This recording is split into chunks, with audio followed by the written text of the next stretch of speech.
Ok, boa noite, pessoal. Boa noite, colegas oftalmologistas e administradores. Estamos mais uma vez aqui com o nosso 16º Web Meeting da SBAL e hoje nós temos a honra de receber a doutora Mariane Silveira, que é advogada. Ela é formada pela USP São Paulo em 1992, fundadora do escritório Pinhão e Koifman Advogados, com especialização em Direito Processual Civil em 94, pelo Centro de Extensão Universitária. E ela é sócia responsável pelas áreas de fusão, aquisições e societária. E hoje ela vai nos falar sobre governança corporativa, planejamento sucessório e fusões e aquisições. Doutora Mariane, por favor, fique à vontade para decorrer sobre o tema. Muito obrigado por aceitar o convite da SBAL. Boa noite, eu é que agradeço o convite, é um prazer estar aqui com vocês. E eu vou discorrer durante a apresentação, ela levaria um pouco mais que a meia hora que eu tenho, então eu vou procurar falar mais acelerado e mais concisamente. E se o doutor Fadel quiser me interromper no meio da apresentação, caso estejam chegando perguntas que se repitam e que vocês queiram endereçar, por favor, doutor Fadel, fique à vontade, tá? Ok, muito obrigado. Então, eu vou compartilhar a tela com vocês e vou colocar aqui uma apresentação, porque eu acho que facilita a atenção de vocês, tá bom? Eu, na verdade, preparei dois temas, mas vou focar, eu preparei o tema de governança corporativa e planejamento sucessório, mas como vocês já receberam duas apresentações, focando em fusão e aquisição, eu vou dar esse foco inicial e faço um gancho com vocês sobre governança corporativa também, tá? Então, eu até vou começar falando apenas o conceito de governança corporativa para fazer o gancho com fusão e aquisição, e daí a gente entra em fusão e aquisição. Na verdade, governança corporativa, eu traduziria, é um tema que está super na moda, e eu traduziria como regras para governar. Eu até tenho aqui, depois posso projetar para vocês, o conceito do IBGC, que é o Instituto de Governança Brasileira de Governança Corporativa, o conceito de governança, mas, na verdade, acho que a gente pode traduzir isso de uma forma mais leiga para regras para governar. Em que a governança corporativa vai nos ajudar em fusão e aquisição? Quando a gente prepara a empresa e implementa a governança corporativa, implementa regras para governar, a gente prepara a empresa para o contato com o investidor ou com o interessado. Na pior das hipóteses, estamos preparando a nossa empresa internamente para reduzir possíveis conflitos internos, principalmente em empresas familiares. E, na melhor das hipóteses, se alguém abordar a nossa empresa querendo ou investir ou comprar, e a gente sabe que esse segmento de vocês tem passado por um movimento de consolidação, portanto, é foco de aquisição.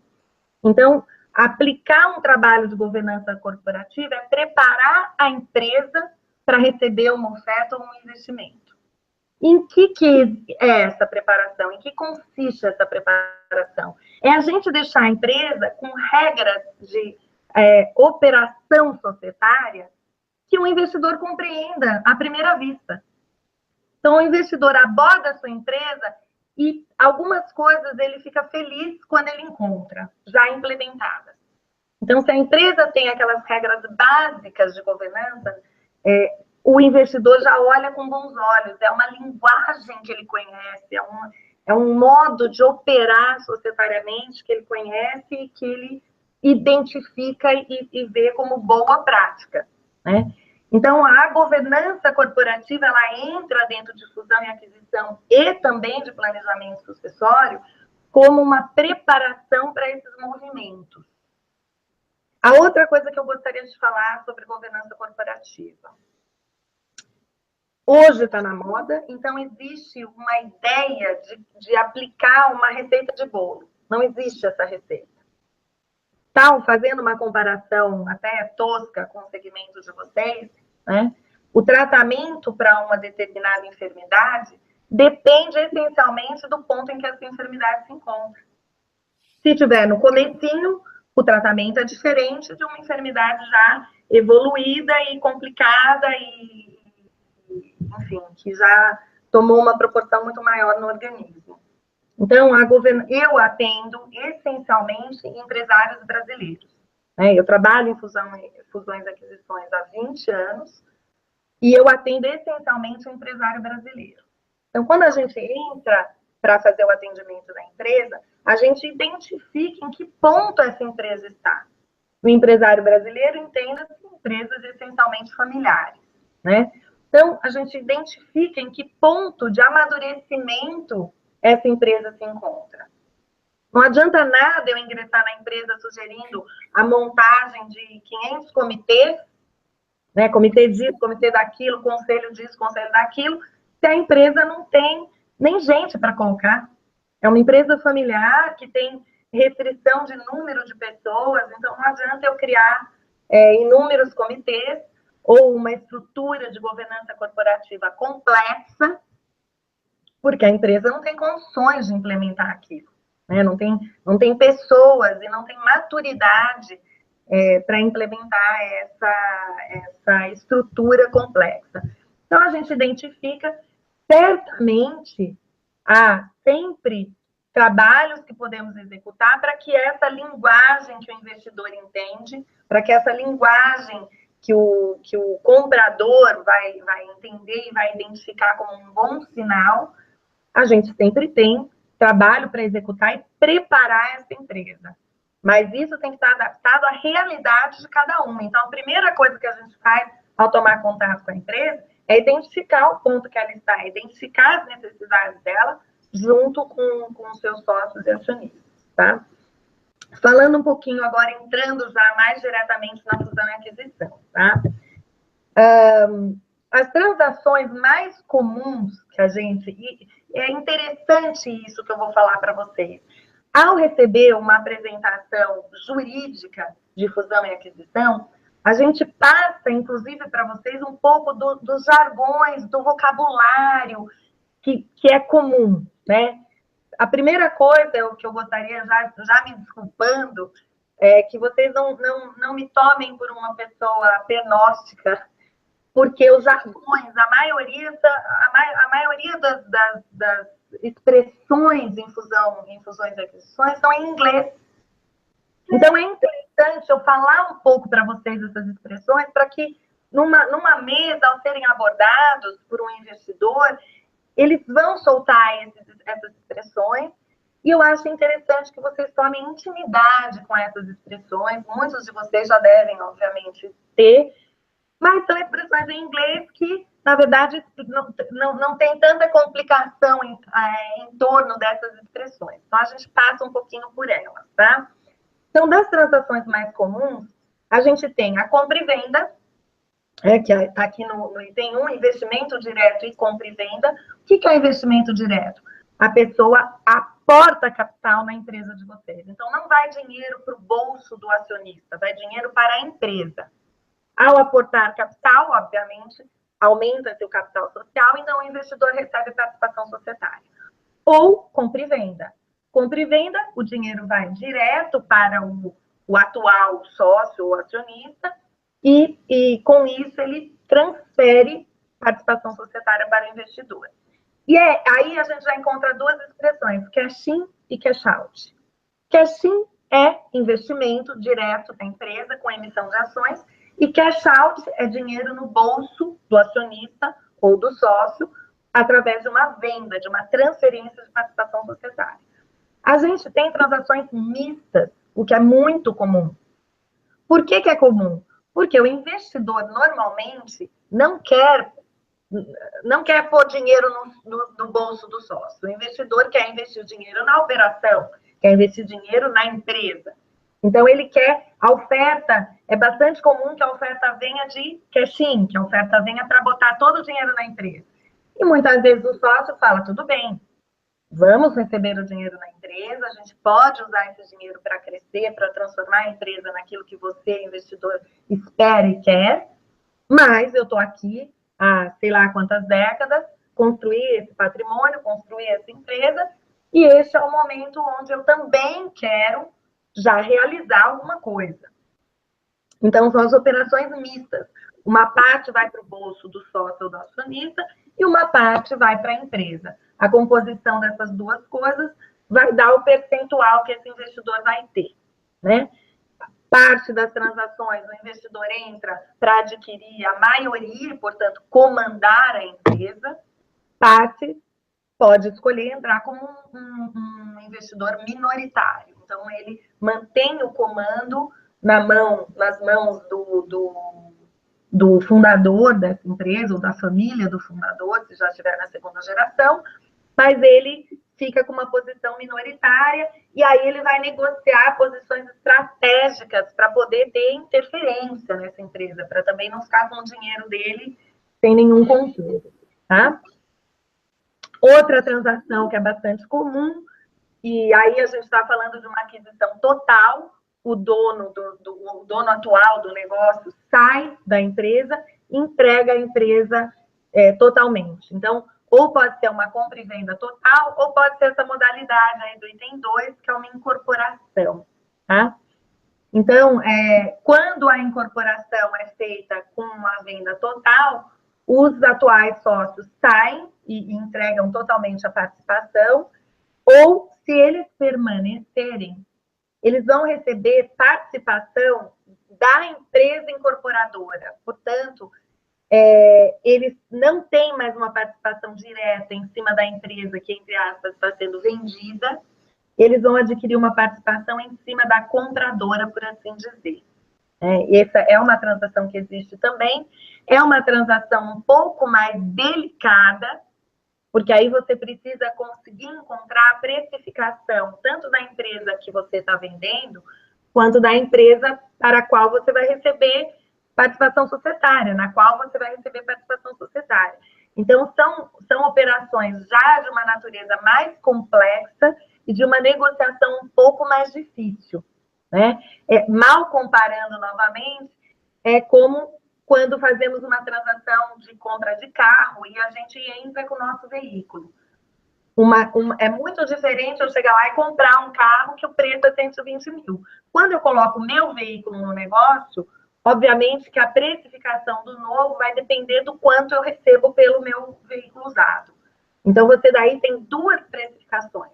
No caso da incorporação com permanência do sócio atual no negócio, eu preciso também encontrar uma metodologia de precificação daquilo que eu estou recebendo, né, da participação que eu vou receber na empresa do outro.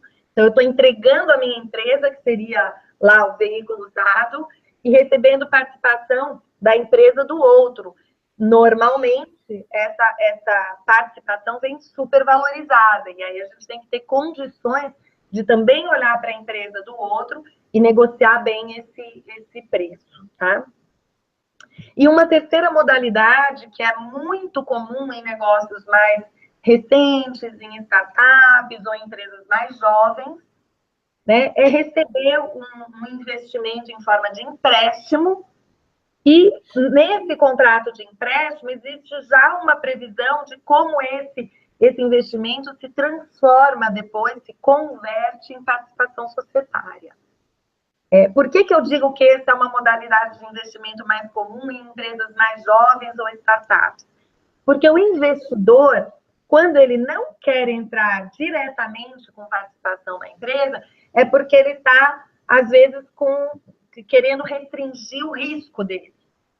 E, normalmente, esse temor e restrição de risco ocorre mais no início de um empreendimento, quando a empresa ainda é jovem, ou é uma startup. Então, o investidor, ele quer restringir o risco. Em que sentido? Se tudo der errado, eu perdi o dinheiro que eu emprestei, mas eu não tenho risco societário, eu não tenho risco de uma contingência que pode já contaminar numa participação societária, numa relação que é mais íntima, né? A relação societária ela é uma relação mais íntima do que um empréstimo conversível, tá?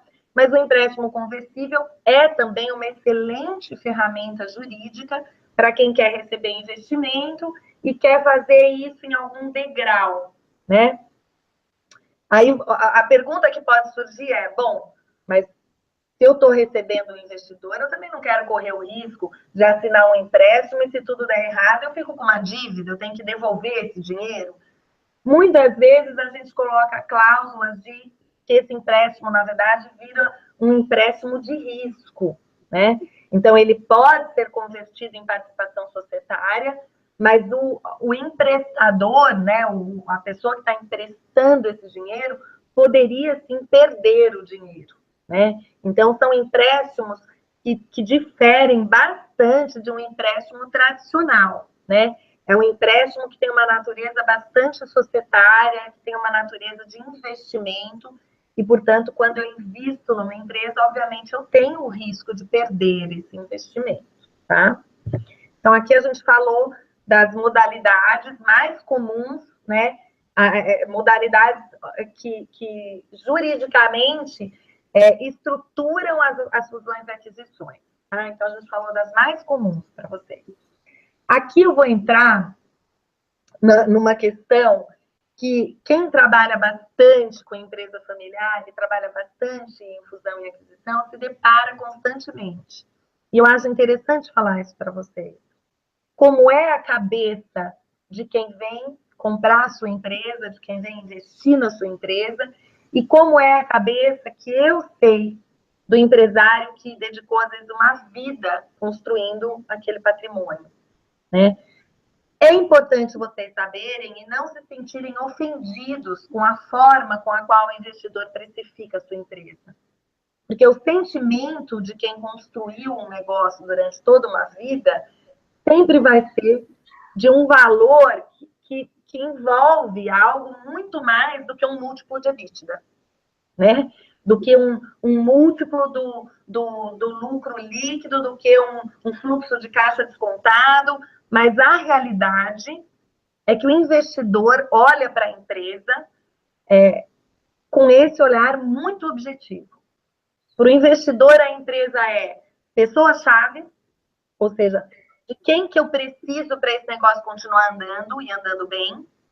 É múltiplo de EBITDA, ou seja, é um múltiplo em cima daquilo que essa empresa é capaz de gerar de resultado. E aí os mercados têm ali os seus múltiplos já mais ou menos. Os múltiplos variam, dependendo do mercado, são bem variáveis, né? De 5 até 10, 11, dependendo do negócio, né? Então, aplica-se um múltiplo desse EBITDA, que é um resultado que, fazendo o levantamento do balanço e análise financeira da empresa, você chega no EBITDA, e aí aplica-se um múltiplo em cima desse EBITDA, tem lá um valor, que seria o valor da empresa, né? E ele vai olhar também, o investidor, obviamente, sempre vai olhar as contingências. E aí entra a famosa due diligence, que é onde a gente pode encontrar, onde pode sofrer uma variação grande essa variação, né? Como que a gente negocia hoje para reduzir o máximo possível o que essa contingência pode gerar de diminuição de preço? A contingência vai sempre gerar diminuição de preço. Mas qual que é a nossa experiência? No Brasil, se os compradores pegarem o resultado do relatório da auditoria e tentarem descontar 100% do preço, não tem preço. Fica invendável no Brasil. Pela complexidade, pelas contingências que as auditorias todas apontam na empresa brasileira, seria invendável. E, obviamente, as empresas não são invendáveis. Então, a gente tem que ter ali bastante tarimba e conseguir negociar. Primeiro, a gente negocia em cima do próprio relatório que a auditoria prepara. Então, entram os advogados do vendedor questionando apontamentos e conseguindo, às vezes, reduzir os apontamentos feitos pela auditoria. Então, é quase um jogo de argumentação entre advogados e auditores, onde o auditor apontou um risco de 100, e eu vou dizer, olha, aqui no seu relatório eu observei que você escreveu 100, mas aqui está incluído o imposto que eu já paguei. Então, não é possível que, pelo menos, o imposto que eu já paguei, você não desconte do seu apontamento. Né? Então, esse valor não é 100, é 70, é 50. Né? Então, entra aí uma negociação para tentar, primeiro, restringir um pouco esses apontamentos de contingência tão acentuados. Obviamente que a auditoria, até por uma questão de responsabilidade, aponta contingências com bastante profundidade, né? É um trabalho do advogado, essencialmente do advogado do vendedor, tentar diminuir isso. E quando a gente chega daí num acordo quanto a isso, a gente vai negociar. Olha, mesmo havendo essas contingências, não é possível que isso seja descontado, simplesmente descontado do preço, né? Então, vamos colocar aqui uma parte, aí a gente negocia ou garantia, ou até a famosa, que eu vou entrar numa outra expressão em inglês, a famosa escrow account, né? Que nada mais é do que uma conta onde o dinheiro fica preso e vai sendo liberado aos poucos para o vendedor, porque seria parte do preço, conforme essas contingências vão sumindo, né? Porque nem todas as contingências apontadas vão efetivamente virar uma dívida da empresa, tá? Ainda falando um pouquinho do preço, deixa eu controlar o horário. Ainda falando um pouquinho do preço, para o fundador, né? A empresa vale todo o trabalho durante décadas e décadas, o risco do início, o custo de oportunidade e a presença estratégica do fundador, além dos resultados que a empresa gera, que isso o investidor já olha, né? O investidor olha também para a presença estratégica do fundador. E aí, deixa eu ver o que tem aqui. Antes até de eu entrar aqui nos aspectos sensíveis, eu queria, porque às vezes eu ponho o slide, vocês começam a ler o slide e não prestam atenção no que eu vou falar. E eu queria chamar a atenção disso para vocês. Né? Doutora, só colocando, você não está compartilhando a tela, nós estamos vendo só você. Mas se quiser continuar assim, não há problema algum, tá bom? Não, é super importante compartilhar a tela. Espera deixa eu vou aqui rapidamente só falar, das transações mais comuns que eu falei para vocês, tem essa aí, tem 1, 2 e 3, são justamente caixinha e cash out, a incorporação é a 2 e o empréstimo conversível é o 3, tá? Aí aqui eu estava falando um pouquinho dessa história do preço, que é esse slide, tá? De um lado, né, para o investidor, o múltiplo de EBITDA, o KPI e as contingências, e do outro para o fundador, esses outros itens, tá? Já falei um pouco sobre isso. Então, antes até de passar para o próximo slide, eu queria chamar a atenção para vocês desse ponto que eu ia dizer, que é um dos pontos que eu encontro mais dificuldade no pós. Eu acho super importante, rapidamente, depois a gente tratar um pouquinho do pós. O pós-operação de fusão e aquisição. Hoje é muito comum que o investidor exija a permanência do fundador. Ele quer ter certeza que aquilo que ele está comprando existe mesmo e vai produzir os resultados que o vendedor está dizendo que produz. E essa permanência do fundador, muitas vezes, é um pouco agoniante, né? Porque muda. O fundador, ou mesmo na segunda geração, a família que toca o negócio, está acostumado, obviamente, a tocar o negócio de uma determinada forma, tem normalmente decisões rápidas, tem agilidade, tem um modus operandi, que é, inclusive, bastante comum nas empresas brasileiras, que são super ágeis. Quando entra o investidor, a mera tomada de decisão já muda, já tem outra velocidade, tudo demora mais, o investidor deixa de ser dono do próprio negócio para ter que dar satisfação. No momento em que a transação está sendo executada, isso não parece tão difícil, mas a minha experiência mostra que esse é um caminho que o fundador ou o dono atual do negócio acaba depois sofrendo um pouco. São aqueles 2 anos sofridos Normalmente se pede 1 ano, 2 anos de permanência. Então, é um período que o fundador sofre, né, com essa permanência. Então, onde que a gente pega aqui? Eu vou falar para vocês. Tá aqui no canto direito embaixo, remuneração do executivo, não concorrência e composições e compensações, e a posição de sócio e posição de executivo. Tá bem aqui, tudo do lado direito, tá esse tema delicado que eu gostaria de abordar rapidamente com vocês. Como que a gente torna a vida de vocês mais fácil nesse pós?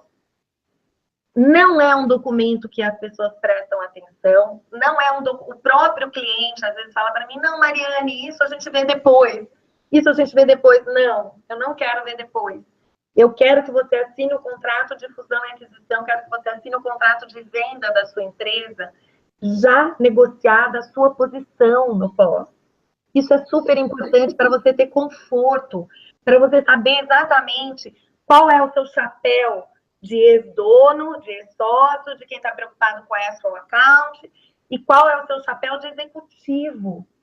Porque o executivo dá satisfação, o executivo presta contas, o executivo tem que apresentar relatórios, né? Tem que fazer inúmeras reuniões com o investidor para dar conta do que está acontecendo. Então, eu gosto de negociar bastante bem essa posição, porque quanto melhor a gente negociar isso no momento da venda, e é quando a gente tem mais força de negociação, né? Quanto melhor a gente negociar esses contratos no momento da venda, melhor, mais fácil vai ser o seu dia a dia no pós, tá? Então, não é o foco essencial no momento da transação, e essas transações são muito intensas. São intensas, então, às vezes eu brinco no escritório, chega num ponto que eu falo, gente, agora é hora da resistência física.